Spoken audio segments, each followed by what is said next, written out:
Welcome to the Lightforge podcast. This is ADWCTA. This is Merps. Hello, we're recording this on Friday, 2 days before we typically do it. It's typically Sunday nights. I'm sure Blizzard won't announce anything over the weekend, but just a little bit of FYI. Yeah. Um, so they had the patch, like the mini patch, right, on Friday, like last Friday, and we already talked about it on the podcast. But that already went an hour and a half, and we're not quite done talking about everything. So we're gonna kind of continue here. This is kind of the point of this. It's not gonna be a long podcast. We're not really digging super deep into the meta. Although I will mention a couple things. But I want to kick it off by looking at something that wasn't available Friday, which is a more interesting leaderboard. Because on Friday we talked about how much we think the leaderboard sucks, how easy it is to circumvent, why do they do this, blah blah blah.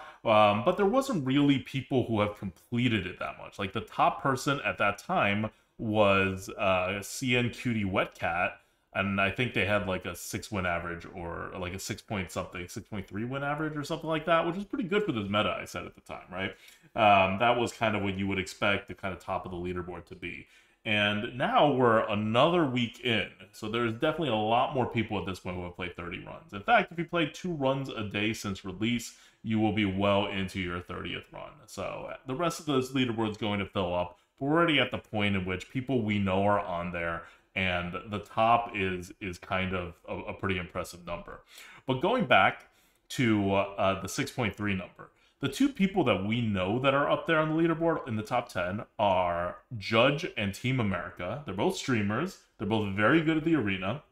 And this is kind of just what you can expect from like the top tier of the arena players, right? Like, and both of them are on there with the same win percentage, pretty much. It's number 9 and number 10.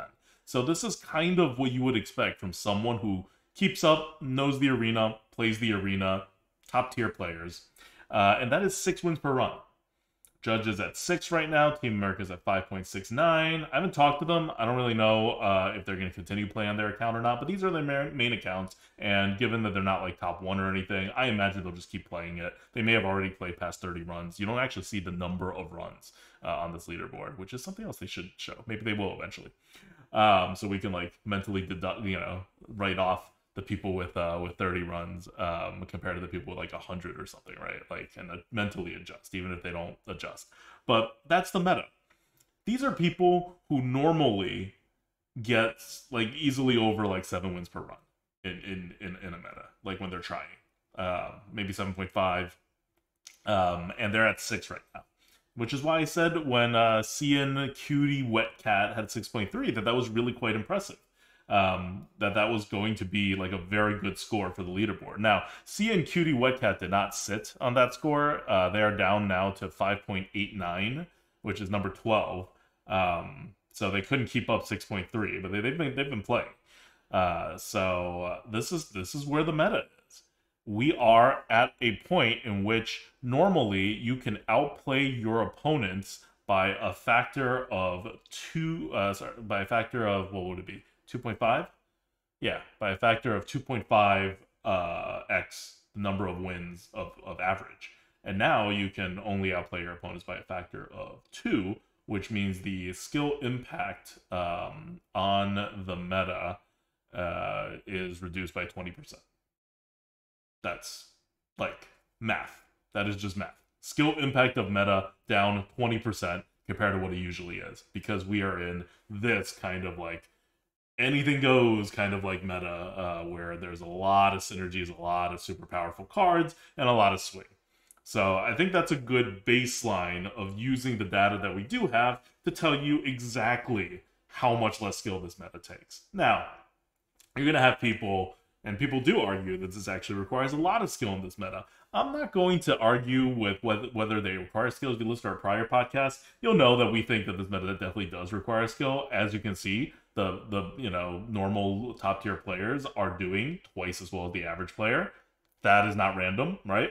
Like, there's still skill impact, but you also can't deny the stats. Skill impact is down 20% compared to what we see in a normal meta based purely on win rates. It is down 20%.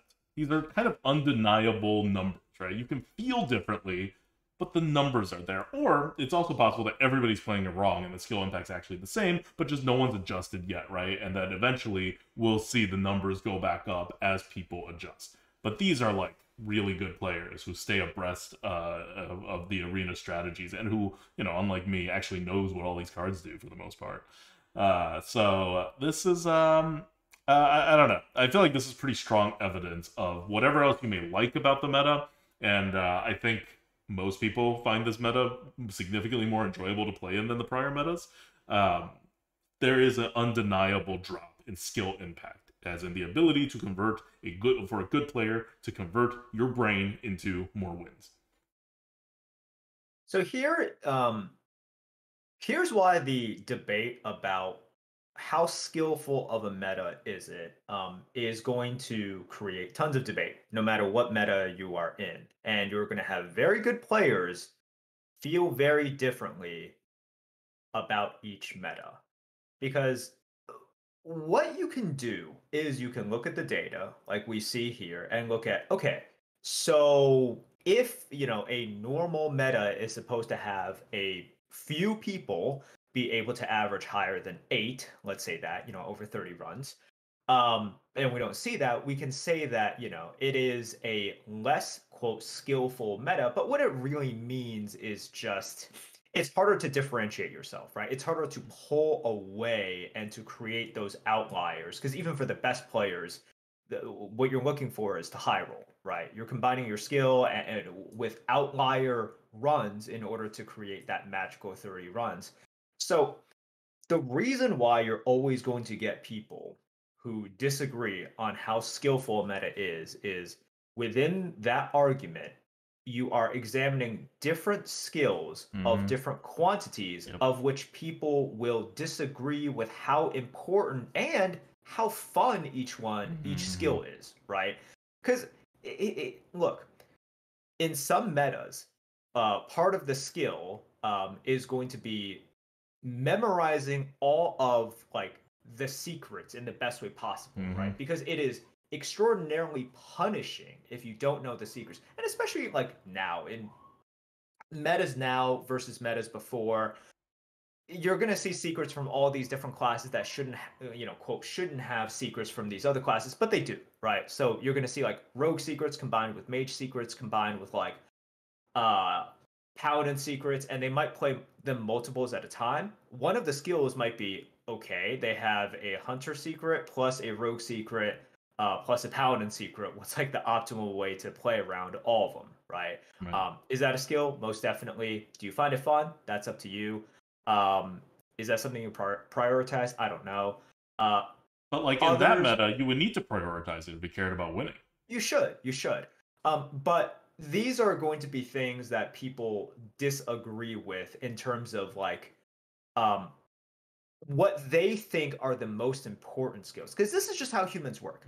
They will think some skills are more important than others, and therefore when those are being tested, that is a more skillful meta for them than other people. So when we talk about this, there is just the analysis of the numbers seem to be low here, right? Nobody seems to be able to separate themselves.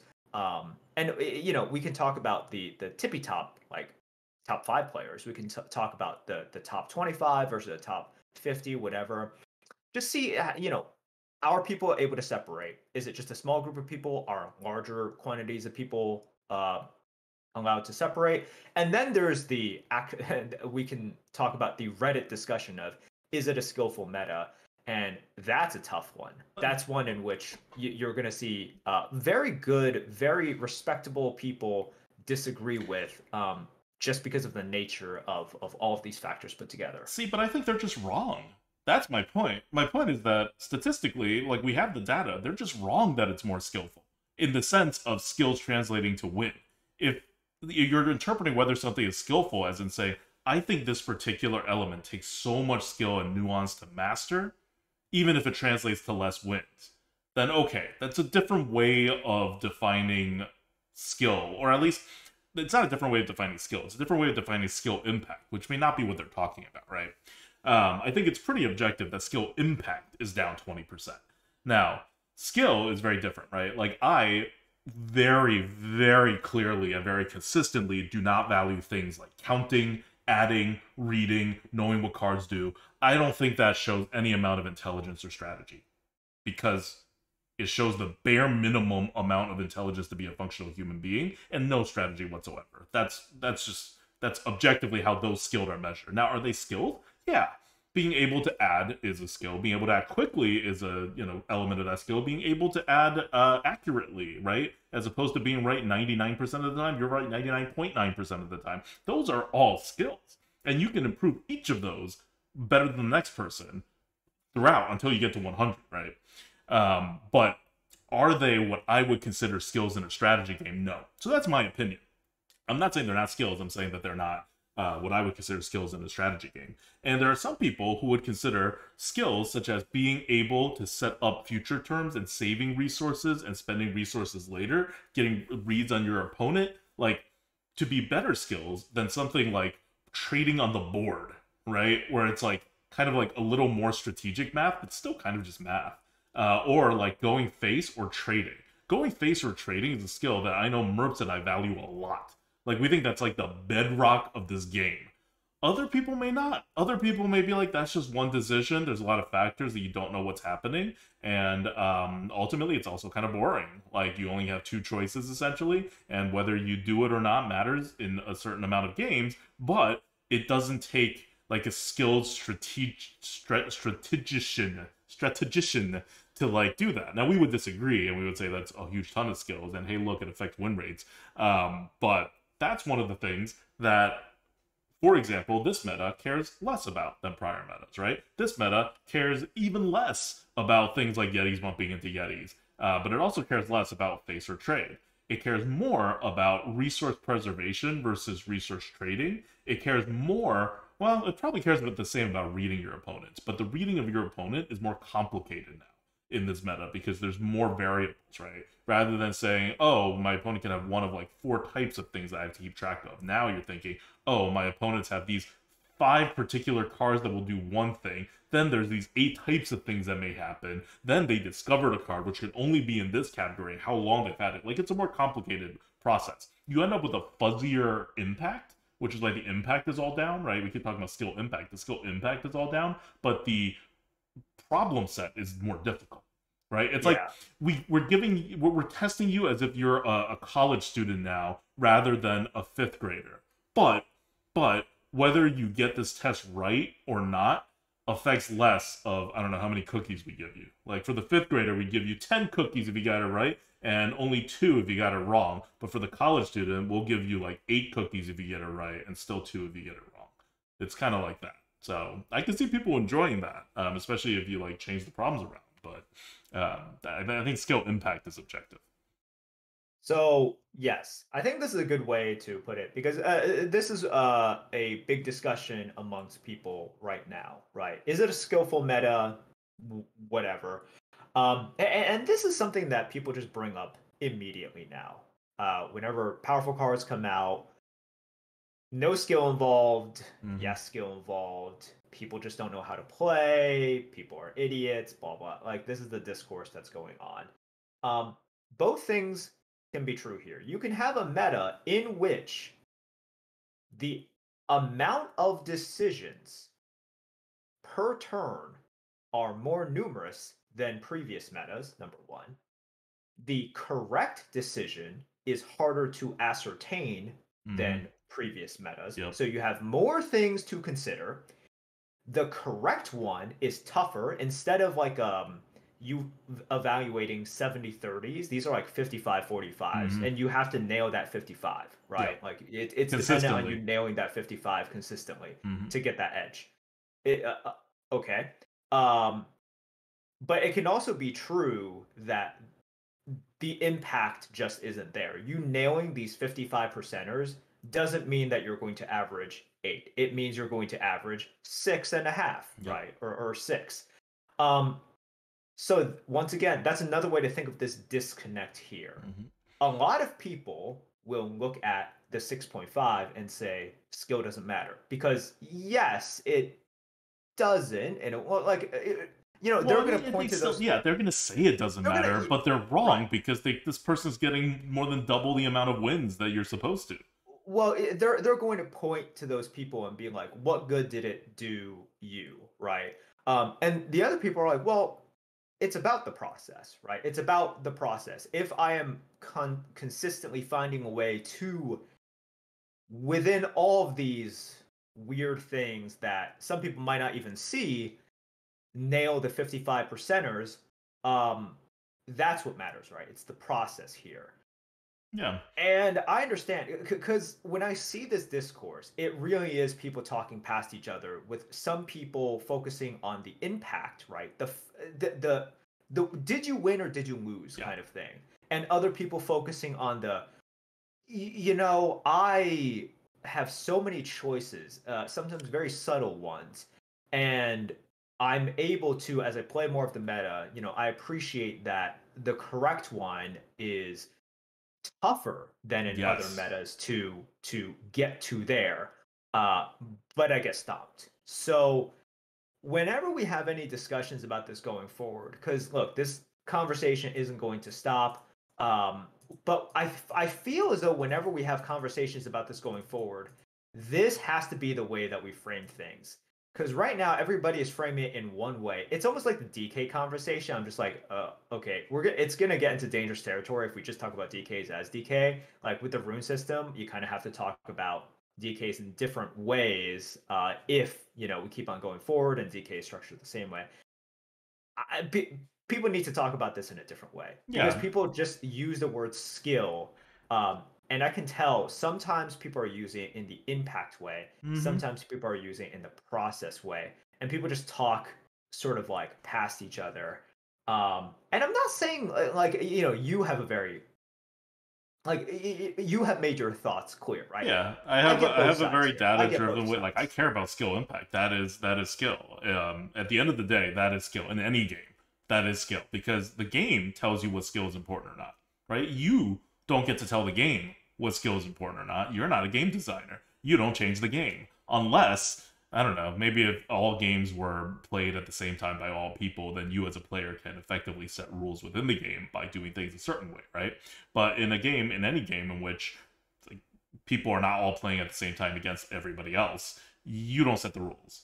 Blizzard sets the rules. So Blizzard's telling you in every different meta that these are the skills we value, and we value them this much, and they make this much impact.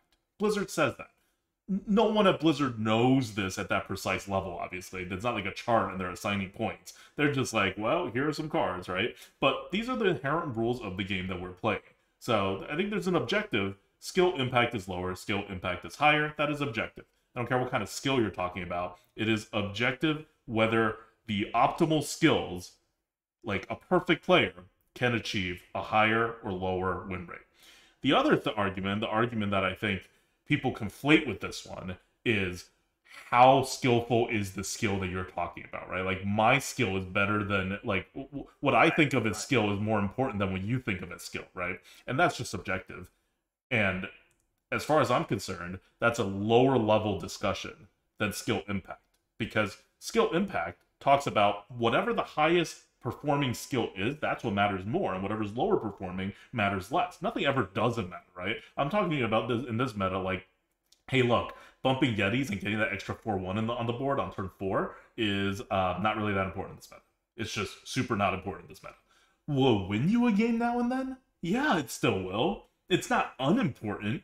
It's just a lot less important. There were metas, you could think of a very basic game, right, in which being able to add numbers together, arithmetic, is all that matters. And in that case, it would matter a lot, right? Even though I think of it as a totally, near brainless activity that doesn't even belong in a strategy game, except as a matter of necessity, right? Like, that's why I use stuff like HS as a deck tracker and stuff that, adds stuff for me automatically. Because I don't find that to be a fun or interesting part of this game, and I would appreciate it when a tool can just do it for me. I would not use HS Replay if it were to advise me as to whether we go face or trade. Because that, I think, is a vital part of the strategy of the game, and I don't want that taken away from me, even if the tool's better than me. And I don't think the tool would be better than me, because it's a pretty complicated decision. So you get different levels, right? I'm taking the basic ones. Obviously, for this meta, neither of those are terribly important. What is important is resource management and swings and building for future, like later resources. And then valuing those resources correctly, because those resources are not worth the same every game on the same turns even. So yeah, I we kind of all know what skills are measured right now. We kind of know what the skill impact is. So I agree with Merps that the discussion kind of goes over each other a lot of times, but I don't think that they're going over each other on the same plane. Like, I think skill impact is ultimately always what matters in any competitive game. And skill impact, in this case, for this meta, uses a lot of skills that I consider less important than the skills that I like. And so I am less interested, like, I find this meta less engaging to play in, even though I acknowledge that I am now thinking of way too many things, right? Like, a game doesn't become better if you have to think about more things. We're playing Hearthstone. The vast majority of trading card games are more complicated than Hearthstone. The vast majority of them. And we're choosing to play one of the simplest ones. Why? Why do we do that? Not because, oh, we secretly think it's super complicated. No, but because when you simplify things, you get to tease out actual strategy in its pure form. You get to tease out a lot of the I don't know, the nuanced things about what to win, about how to win and how to lose. Whereas as it gets more complicated, it starts being more about how to manage different pieces of information in your head. APM starts mattering more. Thoughts are included in actions. And all this other stuff, and things just kind of get vaguer. You get like Merps was talking about 55 versus 45% decisions. There was a lot of 45 versus 55 decisions before. Now we're talking about really more like 51 versus 49% decisions that you have to nail pretty consistently. And so if you really like thinking about a lot of things all the time really quickly, you'll love it because this will keep you engaged. And you'll also very correctly say, hey, I'm messing up a lot, right? Like, I am not getting these consistent ones, so I can improve. And that's a good feeling, right? Whereas if you're just talking about adding numbers together and you have a super basic meta where it's all about whether you can count lethal or not, like, you may be like, well, the games I lost. It's very clear that I lost and there was nothing I could do about it. Super duper clear, right? Because I counted correctly. I was 100% correct in all my decisions. I am very confident in that, and then I could not have won. But each of these extra little pieces that you figure out and you get more consistent at nailing that 51 over 49 really doesn't move the needle much. And the reason why I don't like this kind of meta is exactly why I don't like the metas in which I have this famous saying that, is not really my saying, but I use it a lot and chat uses it a lot against me, which is that misplays don't matter. And that's obviously not true that no misplays matter, but the misplays that people catch a lot are like, oh, you could have attacked with this 1 damage minion and you forgot that it could attack and then you hit end turn, right? Obvious misplay, 100% misplay, no one could defend that. Okay, well, it doesn't matter, right? Or like, oh, you missed lethal. Clearly, if you got lethal, you would have won. Now, there's some minuscule chance of you losing. Clearly, it was a wrong decision. Yeah, of course, but it doesn't matter because the difference is so tiny that I don't care about it. Well, now, in this game, so many of the decisions are so tiny. So rather than just having a couple of really tiny decisions that I can write off, I now would have to engage in like 200 of these micro decisions every single game, none of which matter. But that's becoming like a big, once you add it all together, that's becoming a big chunk of the game. So those 51-49% misplays now do matter. But none of them matter. But they as a whole do matter. That's not fun for me.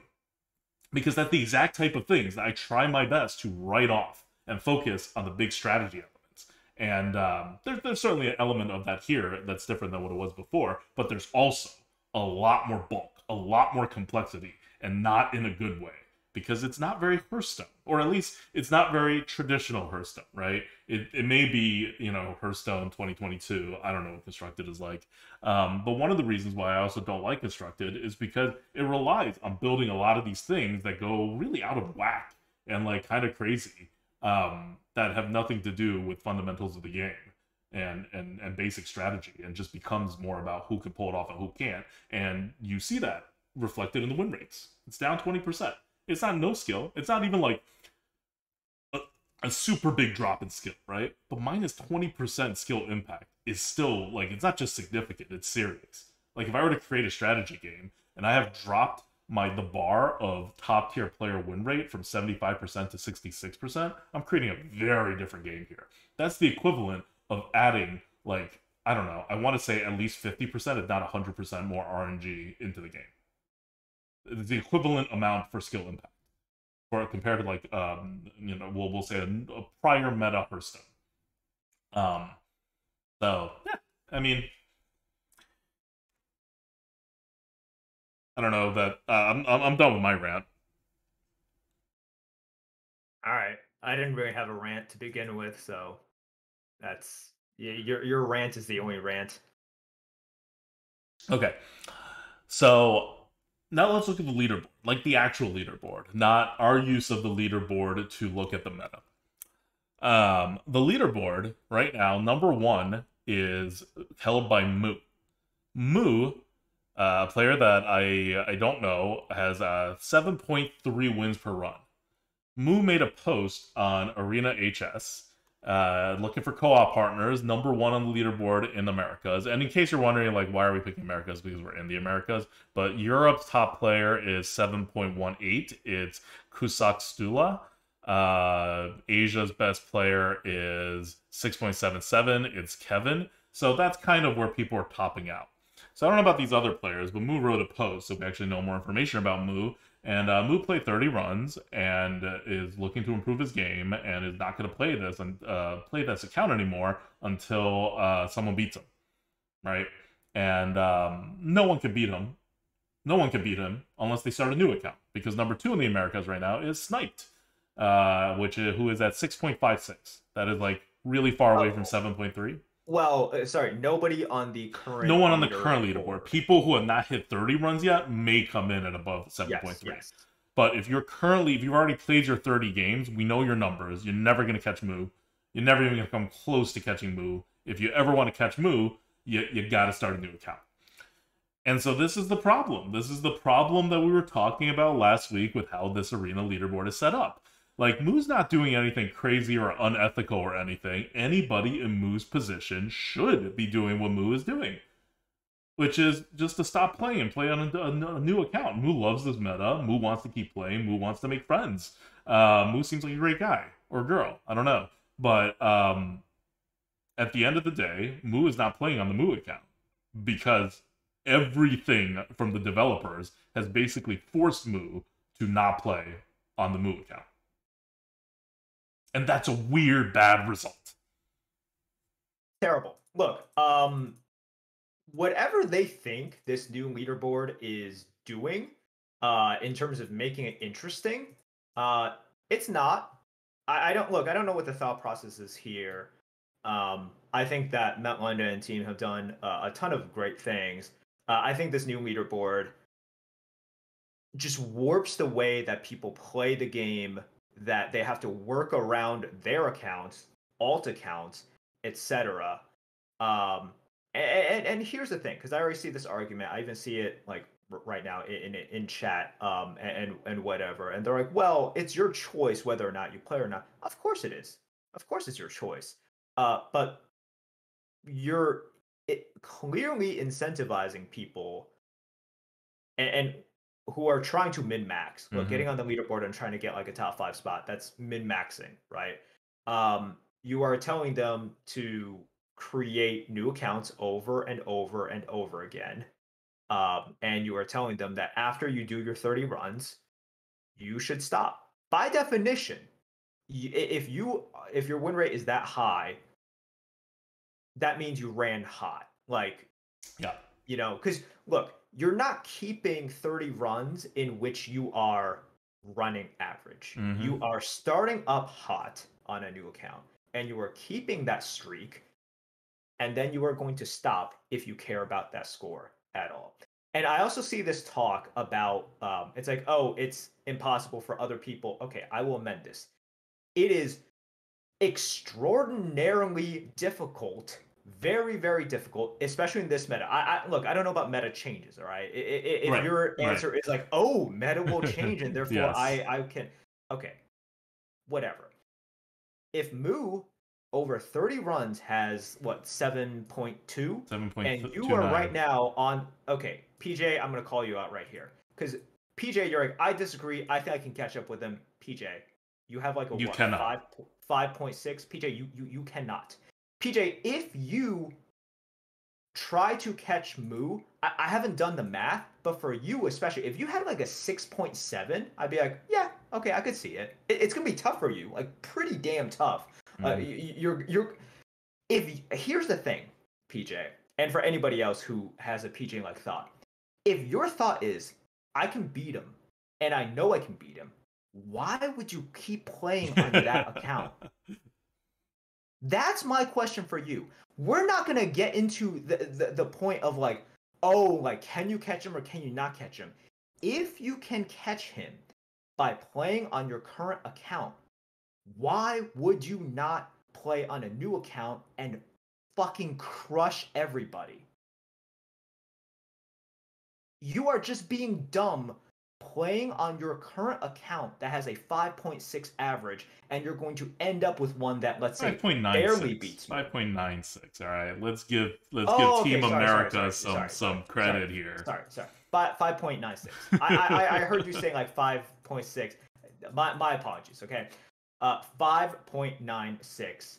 But like, look, PJ, you have proved, and for all those other PJs out there. In this time that we're recording the podcast, Judge just logged in a bad run, and he is now at 5.87. He was 6 before. He was 0.03 above PJ, and now he's behind PJ. Now he's behind PJ because you know what? He kept playing. Yeah, he kept playing. It's really hard to keep a 6 average. You also saw CN Cutie Wetcat, who had a 6.3. He's now at 5.89. Remember, these are people who, in theory, are good players, right? I mean, okay, they are good players. But in theory, they're improving their game, right? And they like the game, and they're getting better. But their averages are getting worse. So, right? Look, like, it can come up, it can come down. But overall, if you have that hot start, it's going to go down even if you improve. Like, I think this meta has, like, this ability to convince people, like, oh, I can get better. But what it's hiding is that it does not matter much that you can get better. In this PJ scenario, I'll call it that. One of two things can happen. One, PJ with his 5.96 average does pass Moo eventually at some point. And what does that prove? PJ was dumb as hell to keep playing on this account. And if he started a new account, he would have crushed Moo and solidified his spot with and basically was like, okay, who the hell is going to catch me, right? So that was dumb. Or number two, he doesn't beat him, and that was dumb to keep on playing on that account. So once again, we're in a spot in which it's dumb for Moo to keep playing, and it's dumb for people like PJ and Judge to keep playing. Mm-hmm. Nobody should play. Nobody should play. Nobody should play on their main account or on whatever account is on the leaderboard. Everybody should make a bunch of accounts. Yes, everybody should make a bunch of accounts. Now, here's the thing. If you don't care, you don't care. You guys are absolutely correct in that this is up to those people. These people obviously care, right? Yeah. Now, you could also say, I care, but I'm too lazy to do it. That's also fine. But the system itself is pretty dumb. Yeah, also we created a really freaking dumb system. Keep in mind, let's say no one cares. Let's make this hypothetical that Blizzard is right and nobody cares, and we're describing these like kind of like really effort intensive, high effort ways to circumvent the system, and you're like, no one's just gonna do that. Everyone's gonna be nice. Maybe not even ethics. They're gonna be a combination of lazy and ethical, and just this game doesn't matter that much. Hearthstone #1 leaderboard players are not becoming celebrities overnight anymore, or maybe if ever, but definitely not anymore. So what's the big deal? Well, the big deal is that this leadership is meaningless because Moo's not playing anymore. So even set aside if anyone can catch Moo or what people are doing or whether anyone's circumventing, let's say nobody circumvents and Moo just stays where he is and plays on his alternate account for the rest of the season because no one's coming in and beating him, or whoever else takes his spot, right, and gets the first 30 runs to be even higher, does the same thing, and then no one goes and beats them. these are not going to be the same players every leaderboard at all. This is some like outlier RNG. Remember what we said in the last episode? Anybody who gets that high of a win rate has RNG on their side. This is an RNG game with skill. Like, Moo could be a great player, but he also got really lucky to get 7.3, while everybody else got significantly lower. So, next leaderboard, is Moo going to be number one? Highly doubtful. Who's going to be number one? Could be anybody. So what's the point of this leaderboard? What are you measuring? If you're not measuring who the best player is of this meta, or who's trying the hardest, assuming no one circumvents, like, I don't know. Like, what do leaderboards measure? They're supposed to measure some kind of combination of, like, good things, right? I'm going to put good in quotes. And good things may be skill, it may be luck, it may be like persistence, right? Like, it could just be playtime, right? Different leaderboards measure different things, but they all measure something or some combination of things. This leaderboard right now measures this huge percent of luck, and then this much smaller percentage of skill, and then like a very tiny percentage of a lot of the other stuff. Like, what is this leaderboard for? I don't know who this leaderboard is for. Oh, sorry, I don't know who this leaderboard in its current state is for. If you play within the confines of the game that the devs sort of want you to play it, yeah, right? Like, I don't understand what audience this is for. Because the leaderboard isn't even in game, so you have to go into like a freaking website that they don't advertise in the game to look at it. So these are people in the know who like care, right? Mm-hmm. That's the most perplexing thing to me. Look, games at its core are about, you know, reward systems, right? Like levers that you pull. Like, how do you incentivize this person to keep playing? How do you make them feel good? How do you like keep putting the carrot in front of them? This system is just all out of whack. It's all out of whack. And it's easier for me to criticize here because this is something that is made for the people who care, the hardcore, you know, like the tippy top, right? The people who are like going for it. Even if you're like, you know, just top, let's say, 50 or 100 on the leader, like, dude, you still played a good amount, and you've still played on average 2 runs per day since the game, like, since the expansion launch at this point. Yeah, so like I truly do not understand this current system. I hope that they change it in some fashion, but I don't know if they will. And look, there are systems, there are leaderboard systems in other games that are imperfect as well. And I have also seen, okay, so for example in Overwatch, I know this was a recent problem, like in Overwatch 2, people parked their account after a while because they got like they reached like the maxed SR score. So it happens in other games, right, where you actually reach a max SR score and you are incentivized to camp. I will say I have never, but oh yeah, this is also something that the Overwatch people try to fix, right? They looked at it and they're like, oh shit, that's bad. We need to try to fix this. I have also never seen one in which you can reach the absolute max SR, MMR, whatever cap, and you're incentivized not to play so early on.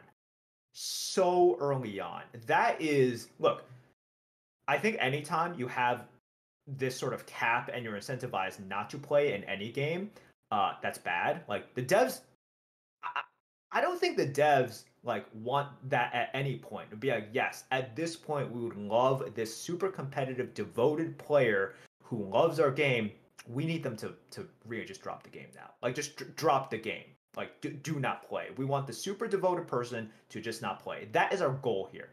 I don't think that's the goal of any dev. But I have also not seen any system that has players reach it this fast. That's also just terrible. Like, anytime I've seen it in any sort of ranking system, it's been slower. And then they've tried to fix it. I'm hoping they try to fix it here. But this is, oh man, I think the team has done so many good things recently, and I think that their passion for the arena is great. It can also be true because I also see this comment. It's like, Does this make it fun for some people? Yeah, I think it makes it fun for a lot of people. But this is one that I am going to be much more critical of, because in terms of, is there a right or wrong decision for things like, is Discover good? You heard sort of my take on it last. Like, that's tough, right? There are so many people for which Discover is very fun.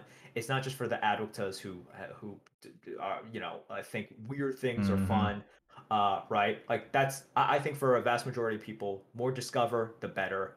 Um, for competitive people, that's not necessarily the case, but I get that, right? Devs want to protect Discover. I get that. This is for the hardcore people. This is for the people who aren't just downloading it on their phone, playing like a run every couple of weeks or something. It's literally not even in the game. They have to go to a separate website to check it out. The game doesn't even advertise it, dude. Like, the game doesn't even advertise it. You would never even know it was there. So it's for these types of people. And if it's for these types of people, okay.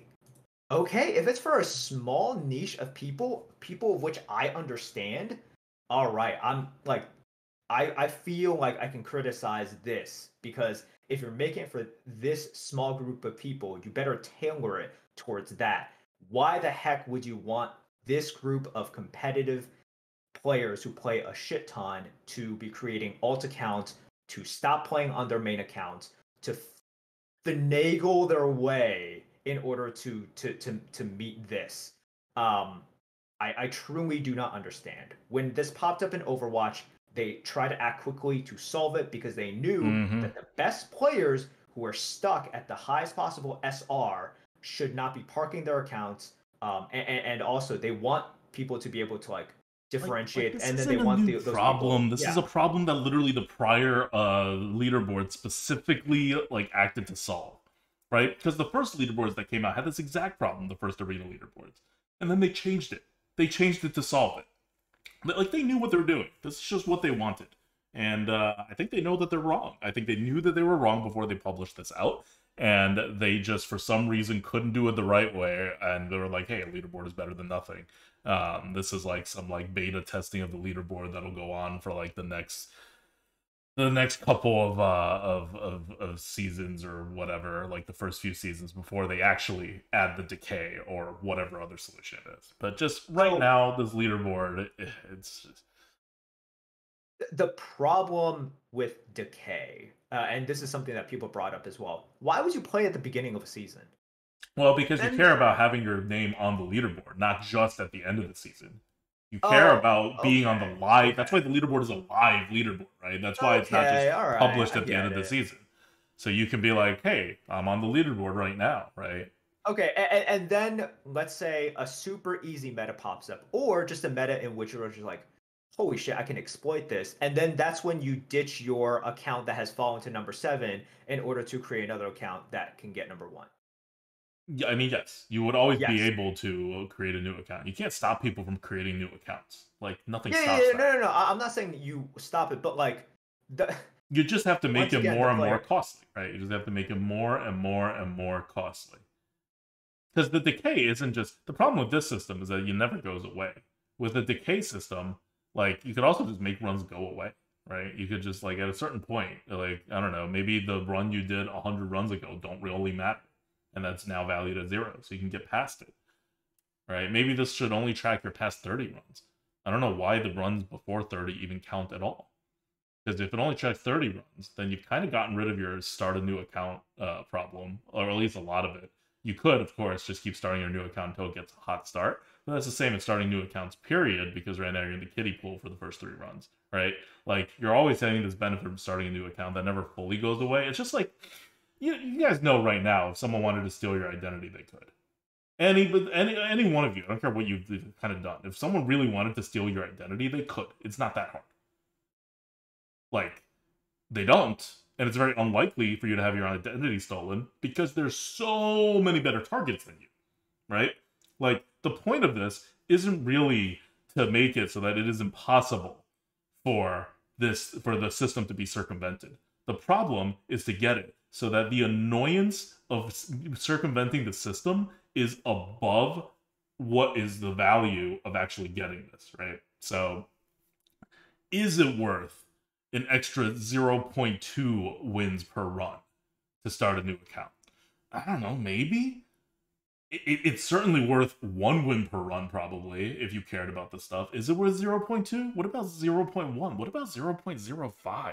Like, at a certain point, even the most dedicated people will be like, all right, I'm not starting a new account for this. Like, screw this. Right? Like, and that's where the kiddie pool is, right? Like, if someone's giving out a prize at the end of the season or something that's a big prize, yeah, everyone's going to start actual new accounts because then it matters. But right now, there's not that many, or at least before this leaderboard, I don't know what's happening right now. There's not that many people actually starting new accounts just to take advantage of the kiddie pool first 3 run, like your extra, not your extra loss in the MMR that doesn't really count system. They're not doing that because the effect is small enough, and the rewards for the leaderboard is small enough for getting that incremental like bump in your win rate that it's just not worth it. You'd rather have, like, I don't know, extra gold or whatever you're earning, extra cards, extra packs, all that stuff, right, from your main account, which is what even Marco was saying in our chat. It's like, look, I'm just like, he's just playing on his account, right? You see Judge just playing on his account because they don't care that much. Like, they're competitive players, so obviously care about their win rate, but they don't care that much to even circumvent this system. So you add a couple more layers, and then no one will circumvent. And more importantly, you add a couple of layers, like, you're just worried about the circumventors.